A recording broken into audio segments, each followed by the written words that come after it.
We have a lot more stuff to get into. Right now, let's go to Congressman Steve Russell, beautiful state of Oklahoma. I actually did a bunch of tactical training there not long ago. And he joins us via the phone. Congressman, we appreciate you joining us today. Thank you so much. I know it's been very busy for you guys, and now you're in the middle of this healthcare hurricane. What are your thoughts on the way this has all gone down, and are you confident that this is something that perhaps can get done before the end of the year? Because I know that you have the budget to get through and tax reform as well. Right. Well, I really think our priority has to be the health care. Now, the House, we got our version out, and the Senate is going through a lot of the same gyrations that we went through in the spring. We had some stopgaps, we had some fumbles, but we were able to huddle and get back together, and then we were able to put together a plan that we managed to get to the Senate. So we each operate under our own different rules, and people can, cast barbs and all of that. But I think it's very important that we continue to try to get this process done. Is there something the media is just not telling people about, perhaps the House bill that you would like to correct? Like some of the narratives that are out there. I keep hearing, for instance, we're cutting Medicaid, which it's not. It was, slow rate of spending. Or for instance, Right. The straight repeal, which includes that 2-year grace period for a transition into something else. What would you like? What's a media narrative that's really good point? Because a lot of what the OMB, when they forecast things out, they say, for example, you heard, 22 million Americans are going to lose health care. Then it was 24 now. I mean, that number just, the deficit, it just keeps creeping higher and higher. But the reality is, when you look at it, Medicaid, under the version that we had looked at, now I obviously am not privy to what they've been negotiating the last few days, but Medicaid was on a slight increase plan over the next 8 years, and then it was a taper off. And the scoring was largely saying, well, there's going to be people that won't have health care because they would have joined. The numbers were not based on people that are enrolled. And that's like saying, well, I've had a cut of $1 million because I would have made $2 million. It's just really odd logic. And I think that a lot of times, the American public, they don't get into the weeds of all of these things. They hear these numbers and they, oh my goodness, we're losing health care. Here's the cold reality. Obamacare is failing not because of anything that we are doing as Republicans. It is failing because it is a failure. And it was written to fail. Well, absolutely. It was designed to move America to a single-payer system that government eventually would own, and that's socialized medicine. Okay, fine. We've had this discussion in America now for the last 7 years. Got it. But now we're seeing those chickens come home to roost. That's why we have to act. We have a moral obligation.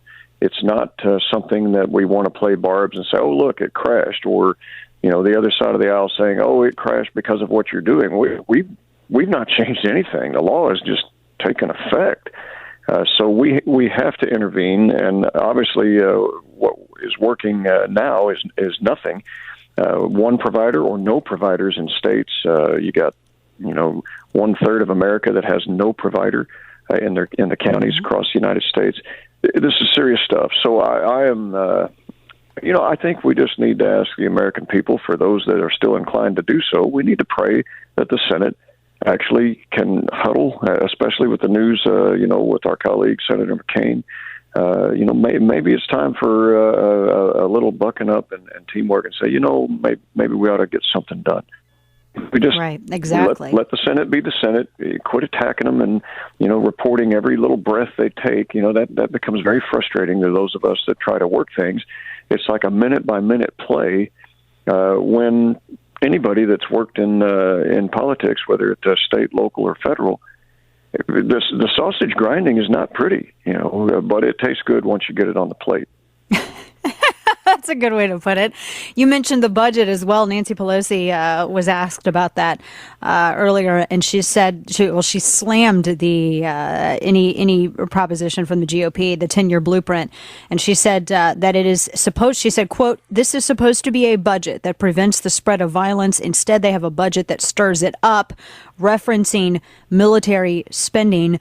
What is your response to that? It's hard to know how to respond to Leader Pelosi. I was a soldier most of my adult life. When I continue to play heavily, being on the Armed Services Committee and as the National Security Vice Chairman of the Subcommittee and Oversight Government Reform, foreign policy and defense and national security issues are paramount to me. I can assure you I have never taken any of my advice or do any of my background reading from Leader Pelosi.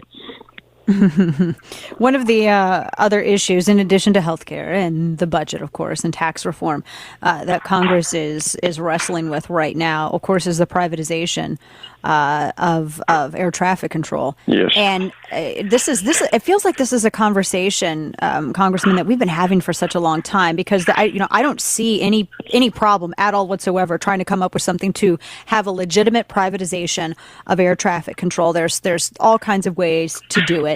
How is it? I mean, what are some of the? How can this be done while assuring the public, look, national security, that's a top consideration. This is something that Republicans generally support. I know that there are a couple in Congress that are whipping up votes against this. And you actually, are you opposed to privatizing air traffic control? I'm opposed to the current bill that they have. Absolutely. And look, we applaud the president for bringing to the public the need for modernization. We all support that, and I applaud the president for doing that. We want to support him. However, this fascination, almost a fetish or fixation on privatization only, it appeals to our senses as Republicans. Privatization like bees to honey. I mean, smaller government, we got that. But unfortunately, what we've seen with this current bill is that it's like dog antifreeze. It smells good. It kind of tastes good when we start looking at it, and it's going to have drastic consequences. And so what we're trying to do is say, hey, look, there are some major national security gaps in this bill. And let me give you some of them. No Title I authority. So there will be Title 31 authority.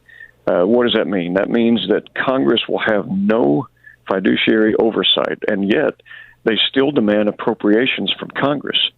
And so what that means is we're creating the CFPB of the skies. We're going to create a thing. It's going to continue to get appropriations down the road, and we will have no ability to control it. It will be in the hands of a private corporation. When you do that and uncouple it from the government, unlike Department of Defense, when you have contracts that work or whatever, they can still be required to take an oath of office, be a U.S. citizen, that type of thing. Most Americans do not know our air traffic controllers take an oath of office. They handle classified information. They do all kinds. That's right, and they handle a lot of different things. Very, very interesting what goes on in our skies. If you have all of that in an uncoupled, non-government entity that is not under any Title 31 authority, there's no prohibitions on foreign national hirings. There's no prohibitions on oath of office. This is bad, and so what we've tried to do very bad. Again, national security is my world. And so as we went through, and I personally went through all 330 plus pages of the bill. I've read it. I've gone through it. And so what we've tried to do is go on the floor with our colleagues and say, hey, look, you can believe me or not. I just want you to read this paragraph. I want you to read this paragraph. It diminishes the power of the president. He will only have wartime national emergency powers. If this bill were law in the 1980s, Ronald Reagan could not have shut down the Patco strike. And so this is a problem. And so we've tried to work with folks on this, but they have a fixation on privatization only. And because of that, there's no way to repair these national security pieces. And with that, Congressman Ralph Abraham from Louisiana, a wonderful man, a doc. He was a Special Forces officer, he's a young man. He's a pilot, thousands of hours. He gets it on so many levels. He and I have locked arms with Todd Rokita from Indiana and others. We all have experience in the spheres that this covers, and we're telling our colleagues we cannot do this. I know you want to. I know it appeals to our senses. This is going to be a problem. So it seems like there are better ways to do it. And is it true to you, Congressman? It seems from what I understand that a lot of the control, if not the majority of it, they're just handing that over to the lobbyist group for the airlines. Isn't that correct? It would appear so when you look at the board. Now, there's an advisory panel of all these different things. What's interesting is that they say it's a nonprofit corporation, but the board member is largely stacked with for-profit nominations. So when you look at the makeup of the board, it is 6 of those members are commercial airline interests. You have folks that are from the regional and commercial airlines. There's one only for general aviation and one for business aviation or business manufacturers, and they could or could not support general aviation. And then you've got 2 that the Secretary of Transportation appoints, and then 2 at large by the board. So you're going to have 2/3 of this board is totally on board for the airline industry. What's worse is interoperability with the armed forces. They have to have priorities. Unlike Canada or Europe, the military owns most of the skies in Europe, 90% of it. That's not the case in the United States. Our great freedoms allow me or anybody to take to the skies as long as we follow the regulations. And we have just as much priority as anybody else, provided we follow the rules.